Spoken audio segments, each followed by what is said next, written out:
Hello everyone, welcome to study miles with SS.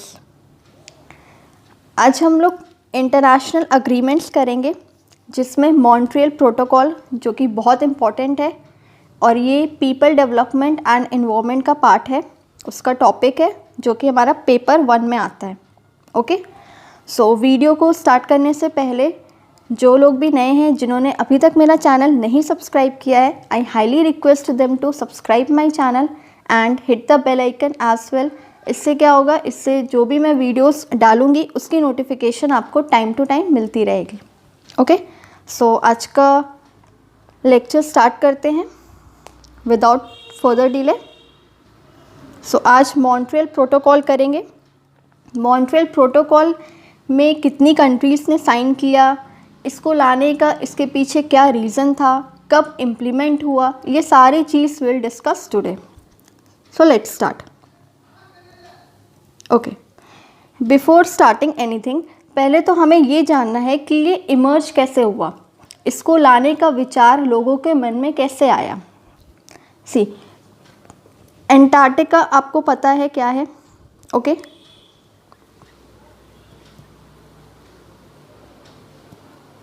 Antarctica एक continent है, ठीक है। वहाँ पे पाया गया, वहाँ पे लोग ने देखा कि उसके ऊपर की जो लेयर है, जो ओजोन लेयर है, उसमें क्या होता जा रहा है, होल होता जा रहा है। ये बात 1970 के बाद की है। ओके, 1970s के बाद की है और 1985 के आसपास की है। लोगों ने देखा कि ओजोन लेयर जो है वो डिप्लीट करते जा रहा है। डिप्लीट करना क्या हुआ कि ओजोन लेयर जो है वो थिन होते जा रहा है। ओजोन लेयर क्या होता है? फॉर एग्जांपल ये अर्थ है, ओके, इसके ऊपर एक थिक सा लेयर होता है, ओजोन लेयर। ये जो लेयर है ये दिन पे दिन अगर थिन होती जाएगी तो हम क्या कहेंगे कि ये डिप्लीट हो रहा है। जो ओजोन लेयर है वो डिप्लीट हो रहा है। And what is ozone layer? Ozone layer you can से it's a type of protective blanket जो कि हमारे अर्थ के अराउंड रहता है, जो हार्मफुल अल्ट्रावायलेट रेस या हार्मफुल रेडिएशन को अर्थ तक पहुंचने से रोकता है, ozone layer. Okay, this you all know. तो वो जो लेयर होता है वो मोटा होता है और जैसे जैसे ओजोन लेयर डिप्लीट होते जाएगा, इसका क्या मतलब है कि वो पतला होते जाएगा और थिन होने की वजह से उसमें क्या हो जाएगा, होल हो जाएगा। तो इसको कहते हैं ओजोन डिप्लीट होना, ओजोन लेयर का डिप्लीशन होना। तो उन्होंने क्या देखा कि ओजोन लेयर जो है उसमें छेद हो रहा है, वो डिप्लीट हो रहा है। तो अब क्या किया जाए, कुछ ना कुछ तो करना है ना। तो फिर उन्होंने एक अग्रीमेंट लाने का सोचा। वहाँ के लोग ने बैठ के एक मीटिंग कराई, कन्वेंशन कराया, जिसमें लोगों ने ये सोचा कि इसको रोकने के लिए एक प्रोटोकॉल को लाया जाएगा, एक कन्वेंशन को लाया जाएगा जिसमें सारी कंट्रीज़ की सहमति होगी, उनके रेटिफिकेशन होंगे, उनकी सिग्नेटरीज होगी।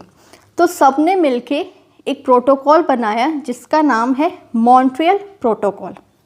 Montreal protocol is basically for the you can say protection of ozone layer. Ozone layer को प्रोटेक्ट करने के लिए उन्होंने ये प्रोटोकॉल बनाया।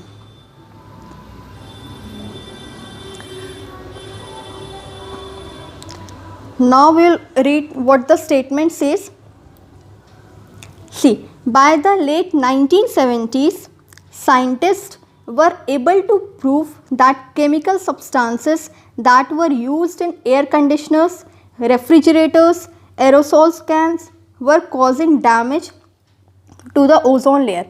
वहाँ के साइंटिस्ट लोग ने देखा कि जो एसी से जो CFC गैसेस वगैरह रिलीज़ होती है रेफ्रिजरेटर से, उससे क्या हो रहा है, हमारा ओजोन लेयर डिप्लीट हो रहा है, डैमेज हो रहा है। Then in 1985 a huge hole was discovered in the ozone layer over Antarctica। over कहाँ? एंटार्क्टिका के ऊपर। दिस इज इम्पॉर्टेंट, एंटार्क्टिका के ऊपर। This hole allowed hazardous levels of ultraviolet radiation to reach the Earth's surface।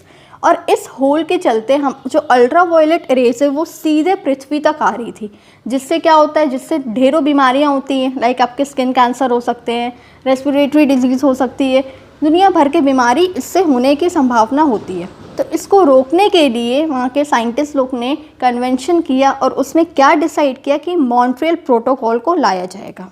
Okay, this was the emergence how your Montreal protocol came into existence. उसको कैसे implement किया गया, ये सारी चीज़ें इसमें थी, इसके इमर्जेंस में।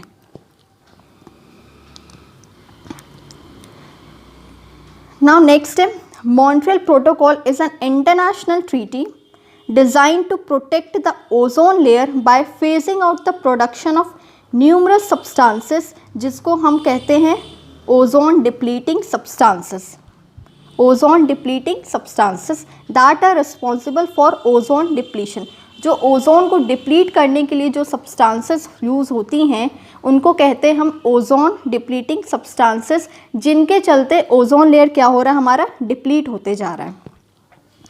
तो इसी को प्रोटेक्ट करने के लिए मॉन्ट्रियल प्रोटोकॉल लाया गया। इंटरनेशनल ट्रीटी है जिसमें ढेरों कंट्रीज़ ने रेटिफाई किया, साइन किया कि इसे लाया जाएगा।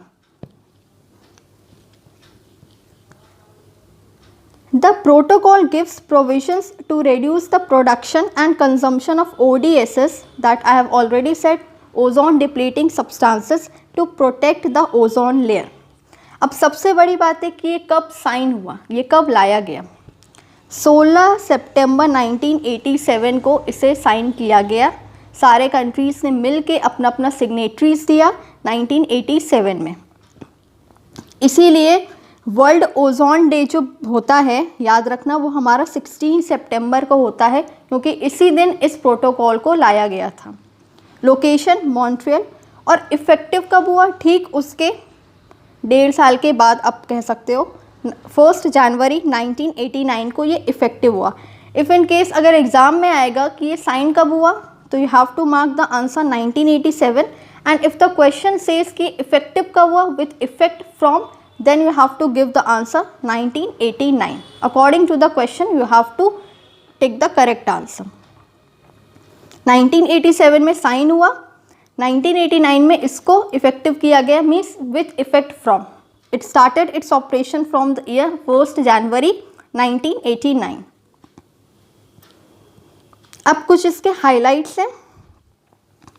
पहला है world ozone day, that is 16 सितंबर। 16 सितंबर को हम वर्ल्ड ओजोन डे के नाम से जाने जाते हैं, उसे मनाया जाता है।